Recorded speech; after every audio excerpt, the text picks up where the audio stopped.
Return yourself to the home. Be satisfied with the little you will call it that your husband will give you. Allah will replace with multitude on the day of Qiyamah for you. Be patient with the little.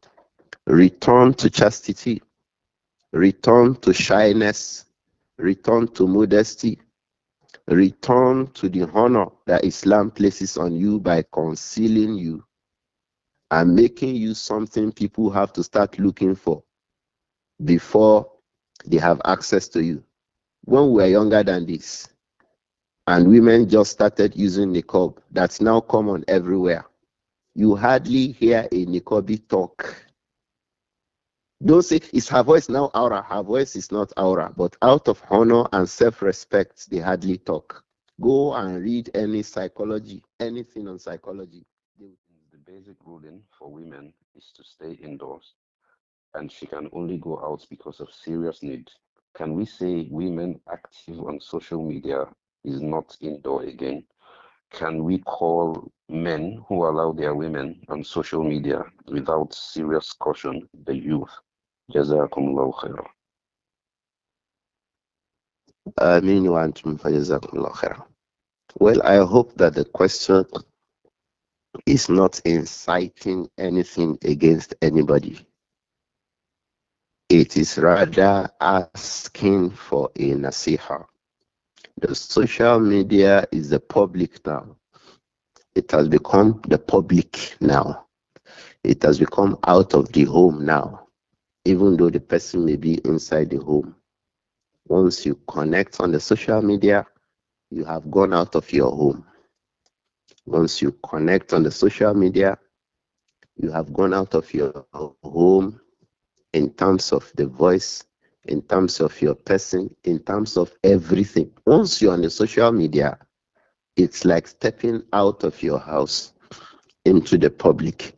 So the rulings will definitely apply.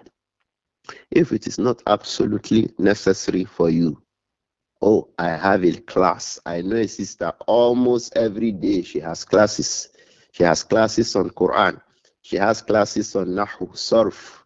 She has classes. All these are our classes. All of them. She attends them regularly. She writes notes. She does this.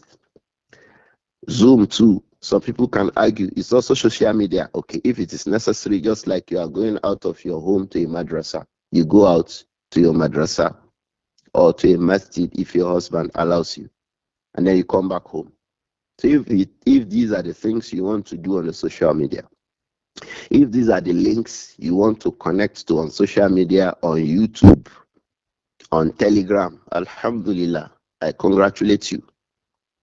But if what you want to do on the social media are the things of the public, things a Muslim woman should not do ordinarily outside her home, such as connecting with men and making yourself available to men.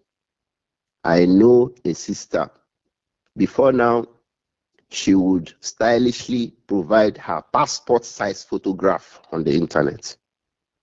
I challenged her. I said, sister, you have brought your passport size photograph. I said it was for people to recognize her. In fact, the first one, she said the picture was taken without her knowledge. I said, okay. The second one said it was her passport size photograph. And LinkedIn and others require that people see your face. I said, okay. I knew it was the deceit of shaitan on her. May Allah protect us. The next thing, they started doing videos, they started doing photographs. Now, when she invites people for her program, she deliberately displays herself there. So all of these things, they say some scholars say you can take pictures. Ibn al-Usaymin say you can take pictures. Will Shaykh Ibn al-Usaymin say a Muslim woman, matured woman, will snap herself to show to the public like this? These are wanton display of the self by a woman. They are not lawful. If a woman is under a husband and she is doing this, Allah will ask that husband on the day of Qiyamah because she is under him. But the unfortunate thing is that many women who are like this, the husband is usually not able to control them. In many cases, they'll be the one controlling the husband, threatening him with divorce and separation. This kind of a behavior from women is not lawful.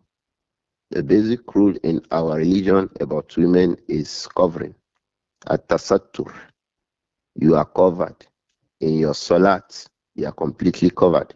In the place where you observe salah, the best place for you is the most private place in your room. And then you are even allowed not to come to the masjid. Subhanallah.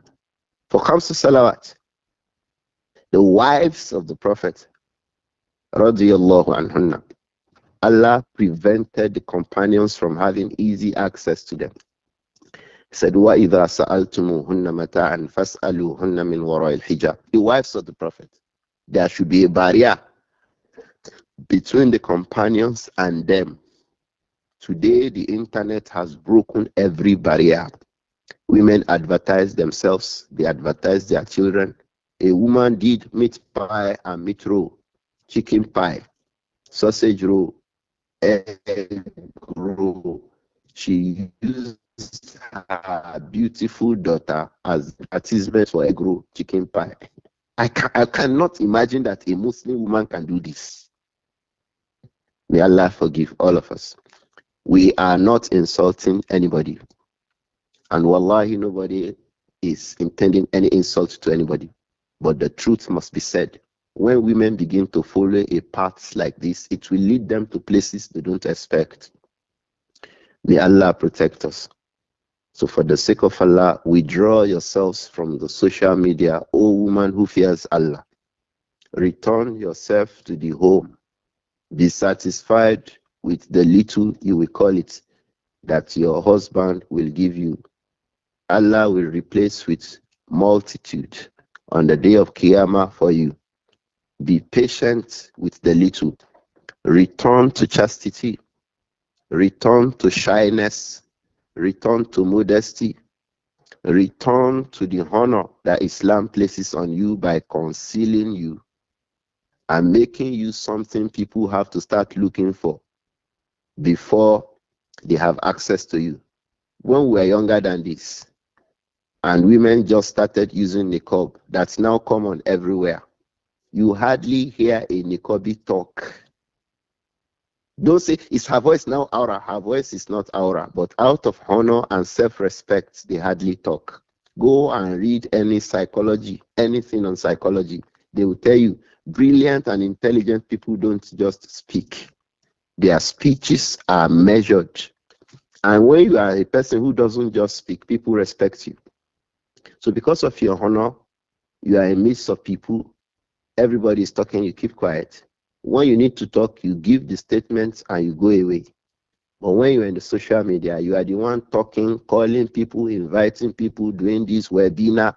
You started hearing webinar, web this, that, by Muslim women. For the sake of Allah, go back to your homes. The social media is just the public now. And the women are not meant for the public in our religion. Al-Imam Ibn al-Arabi, in his Ahkamul Quran, he narrated from one of his teachers who said that, I think it was in Ishbiliya that it happened. Ishbiliya should be somewhere in Spain now, but he was from the scholars of Malikiya. He narrated that he visited that city. I wouldn't remember the name vividly, but my mind tells me it is in ancient Spain when it was under Islam. He visited the city. When he comes out for Salatul Jummah, that is when you see women on the street. You see them in groups. They go for Jummah. And after Salatul Jummah, you see women in groups in the whole city, returning home. After that, until next Friday again, before you see women outside. It's in Ahkamul Quran by Imam Ibn al-Arabi al-Maliki, Muhammad ibn Abdullah. So, ikhwa, women are not meant for the outside. Allah said, وَقَرْنَ فِي بُيُوتِكُنَّ, stay in your homes. وَلَا تَبَرَّجْنَ تَبَرُّجَ الْجَاهِلِيَّةِ الْأُولَى, And don't go out in the way the women used to go out in the days of Jahiliyyah. What did they used to do? They go out with perfumes. They went out without correct jilbab. They are exposed to every man. They walk in the middle of men. They talk to men as they desired. They related with anybody anyhow. These things in our region are with a lot of restrictions as far as women are concerned. Before I stop, I like to also encourage the men. Help your women to stay at home. One way to do that is spend a little bit more on them. Be more responsible. Try your best. That being responsible we are talking about, it is within your ability. And the women too should learn to stay within the limits of the ability of their husband. Don't bring the responsibility of your father and your mother to your husband. If you bring it to him, he may be able to do it. He may not be able to do it. If he's not able to do it, don't blame him to be irresponsible. It is the men in the families. I always repeat this. It is the men in our homes, my own home now. It is my boys who have a duty on the girls and the boys. Start teaching your boys. They have the duty on their sisters. They have the duty on their mothers. The boys inside the home, they are the ones who have financial responsibility, not girls. Girls can add if they have. But the duty, committing a sin if not done, is on the boys and the men. So allow your husband to breathe. Because sometimes the reason women are outside that they say they have responsibilities here and there. They want to solve their sister's problem, the elder sister, the elder brother, the younger sister. You alone, you're a woman, you want to solve all these problems. It is like placing a trailer on a pickup. You want to carry a trailer. What you carry it is a pickup. It is true that pickups too have boots. They have a space. They can carry something. But if pickups have boots, they have space, they can carry something. Is it like carrying a trailer? So if you want women to become breadwinners in your family, you are bringing upon that woman what is bigger than her. Don't let a woman be the breadwinner of your family. Breadwinners are the men. The meaning of breadwinner, somebody who has to struggle for the family to survive financially. It is men. Men, you have that job, either as a husband or as a father or as a brother or as an uncle. Don't leave the women to be fending for themselves. Oh men, fend for them, provide for them, protect them, clothe them, guide them, teach them. These are the duties of men over women. But when the women say, no, leave us, we want to do the job by ourselves, it is like bringing a trailer to be carried by a pickup. If you bring a trailer to carry a pickup, if you bring a pickup to carry a trailer, I am sure the result is better imagined. You bring a pickup van. I don't know whether young people know what is pickup now. You bring a pickup van to carry a trailer filled with petrol, Dangote trailer. He said that the forklift should drop it on top of a pickup. You are going to break the neck of the woman if you bring responsibilities on her that are bigger than her. The next thing she will do is she will pass that responsibility to her husband. That her husband, he is also a man. He has his wife, he has his children, he has his own mother, he has his own sister, he has his own daughters to care for too. The load may break his own neck. So the men are the job owners in the house. Men of every home. Likewise, when we bring up our boys, we must be bringing them up, making them understand that they have a job inside the home regarding their sisters, regarding their daughters, regarding their mothers, regarding every female that is connected to them. For the sake of Allah, bring up your boys to know this duty. As for our girls, bring them up to be subservient to their husbands. Home are breaking up every day because of this kind of a disagreement between a man and a woman over who should fend for the house. Some men become irresponsible truly when they begin to pass and say that they and their wives should share responsibilities at home. It is from irresponsibility of a man. You want your wife to share house rent with you. You want your wife to share school fees with you. You want your wife to pay electricity bills with you. What makes you a man? Isn't it that Allah said you are qawamun ala nisa bima faddalallahu ba'dahum ala ba'd wa bima anfaqu min amwalihim? One of those reasons is that you are spending on her. So why are you bringing her to share in your own responsibility? So for the sake of Allah, we should be balanced in these affairs. Women, go back to your homes. Your appearances on the social media are too much. They have not just become a means of fitna to the community.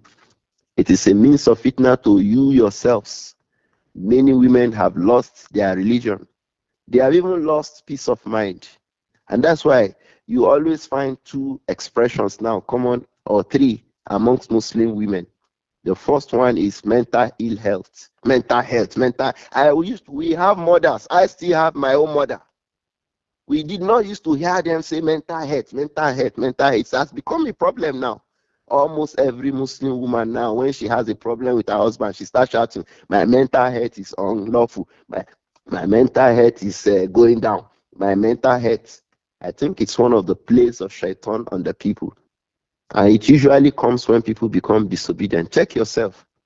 Just check yourself. The second expression common amongst Muslim women now is toxic.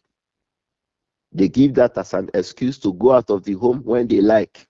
Allah said, La tukhrijuhunna min buyutihinna. Oh men, don't throw out your wives from your homes. Wala yakhrujna. Likewise, the women too, don't go out of your home just like that. So everybody should be careful. Don't ascribe toxicity. Once you say your husband is toxic, it's a problem. The meaning is that you want to go out of that marriage just as you want. Please, ikhwa, our parents were very patient at home. Very patient. Our mothers were patient. One mother, I came into a marriage matter, and one of the mothers of the sister was telling me how her husband, if she was not patient, how her husband treated her. It is a very orgy experience. Yes, she was patient. She said, if I was not patient, you cannot stay in this house. So there have always been disagreements between men and women. But please, for the sake of Allah, we should be patient with ourselves, men and women. We should know that we are a means of trials for ourselves. If we are patient and we handle it well, Allah will reward us with goodness in the hereafter. But when we become impatient and begin to label ourselves, women also these days begin to call their husbands narcissists. The first time I heard it, I was looking for a dictionary. Narcissist. Your husband is a man you have to please to get Al-Jannah. But when you say he's a narcissist, you are saying that all that he knows is about himself. You will not be able to please him again. The center point of the existence of a wife is her husband. She needs the pleasure of her husband to gain Al-Jannah. Just like a man needs the pleasure of his wife to gain the pleasure of his mother to gain Al-Jannah. The Prophet ﷺ clearly said that regarding a man to a woman. He said, Huwa jannatuki wa naruki. The means of Al-Jannah for a woman, the means of Jahannam for a woman is her husband. He is the center of her life as a wife. Let me please my husband. Of course, as long as it is halal. I want to please my husband. I want to please my husband. I want to please my husband. So if you now label him as a narcissist, you are already saying that it's all about him. It will not make you be able to please him. If he wants something, you say, is it all about you? It's an expression that makes women to become something else in the homes of their husbands. These three expressions, mental health, this mental, my health, mental health, and issues of toxic, These issues of narcissism, these three expressions. Those who were using it that we knew before were feminists, but now it is in the mouth of many Muslim women inside their homes. They gathered it from social media. They gathered it from reading from one WhatsApp of Kufar. Don't think everything you read does not impact on you. They impact on you. What you read impact on you. And you would not know by the time you know it, you start saying those things you had read before from websites you are not supposed to visit, from WhatsApp groups you are not supposed to belong to. I beg you in Allah's name, both men and women, may Allah forgive each and every one of us. Don't forget, the end point is our graves and our akhirah. The end point is our graves and our akhirah. فَمَنْ يَعْمَلْ مِثْقَالَ ذَرَّةٍ خَيْرًا يَرَهُ وَمَنْ يَعْمَلْ مِثْقَالَ ذَرَّةٍ شَرًّا يَرَهُ. Everybody will get what you have done. I think it will suffice to stop here, Abba Amir.